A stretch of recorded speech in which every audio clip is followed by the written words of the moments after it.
નમસ્કાર, 10 ટકોરા સાથે હું છું કિરણ. નજર કર્યા છે મહત્વપૂર્ણ સમાચાર પર. તો ઉનાના અહેમદપુર માંડવી બીચ ખાતે બીચ ફેસ્ટિવલ, ત્રિદિવસીય બીચ ફેસ્ટિવલને રંગારંગ શુભારંભ. ગણમાન્ય મહાનુભાવોની ઉપસ્થિતિ. તો અવકાશમાં બલૂન છોડીને બીચ ફેસ્ટિવલનો પ્રારંભ કર્યો. સિંગર અનુપ શંકરે ગુજરાતી અને હિન્દી ગીતોની પ્રસ્તુતિ રજૂ કરી લોકોને મન મોહી લે તેવું ગીતની પ્રસ્તુતિ કરવામાં આવી. મનોરંજન પૂરું પાડ્યું. મહત્વપૂર્ણ છે કે અવકાશમાં બલૂન છોડી અને ફેસ્ટિવલનો પ્રારંભ કરવામાં આવ્યો હતો.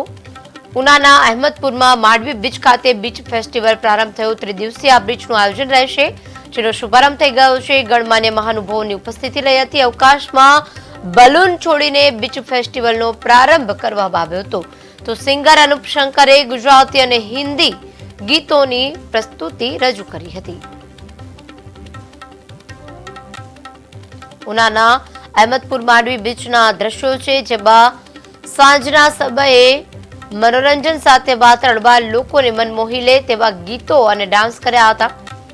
અવકાશમાં બલૂન છોડી અને આ બીચ ફેસ્ટિવલનો પ્રારંભ કરવામાં આવ્યો હતો. નાનાથી લઈ મોટા સુધી સૌ કોઈ આનો લાહો લીધો હતો. ત્યારે ઉનાના અહેમદપુર માંડવી બીચ ખાતે બીચ ફેસ્ટિવલનો પ્રારંભ કરાયો. મોટી સંખ્યામાં લોકો જોડાયા હતા. મન મોહી લે તેવો નજારો જોવા મળ્યો હતો.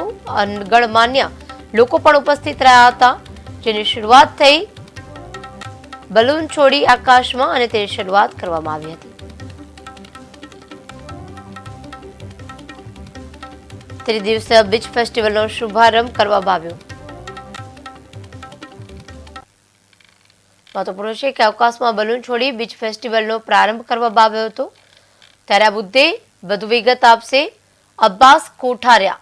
અબ્બાસ, જે બીચનો ફેસ્ટિવલનો પ્રારંભ કરવામાં આવ્યો હતો, શું વિગતો આવી છે સામે? લોકોએ કેવી મજા માણી?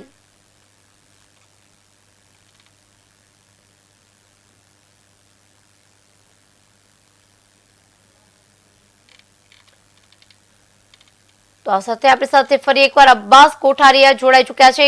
અબ્બાસ, ગઈકાલે આ બીચ ફેસ્ટિવલનો પ્રારંભ કરવામાં આવ્યો હતો. શું શું વિગતો સામે આવી છે અને કેવી મજા માણી લોકોએ?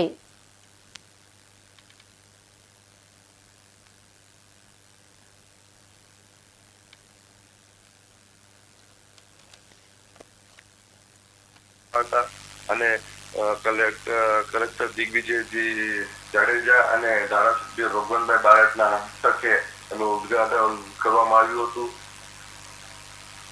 જી અબ્બાસ, જે રીતે ગીતનો પ્રારંભ કરાયો હતો અને હજુ પણ ત્રિદિવસીય બીચ ફેસ્ટિવલનો રંગારંગ શુભારંભ રહેશે, 3 દિવસ આ સમગ્ર કાર્યક્રમનું શું આયોજન રહેશે? 3 દિવસે કલાકારો છે અને 3 દિવસે લોકોને ખૂબ મજા લેવાનું, આનંદનું કીધું છે કલેક્ટર દિગ્વિજયસિંહે. અને આવવાનું કીધું છે કે બધા છે આ ફેસ્ટિવલનો આનંદ લઈ અને અહીંયા હાજર રહી.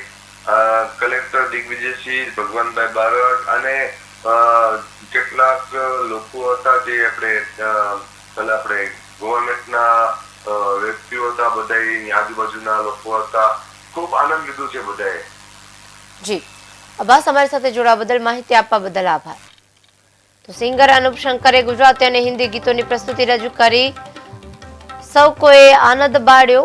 મહત્વપૂર્ણ છે કે એક તરફ ગુલાબી ઠંડી છે, બીજી તરફ ગુલાબી નજારો પણ જોવા મળ્યો હતો.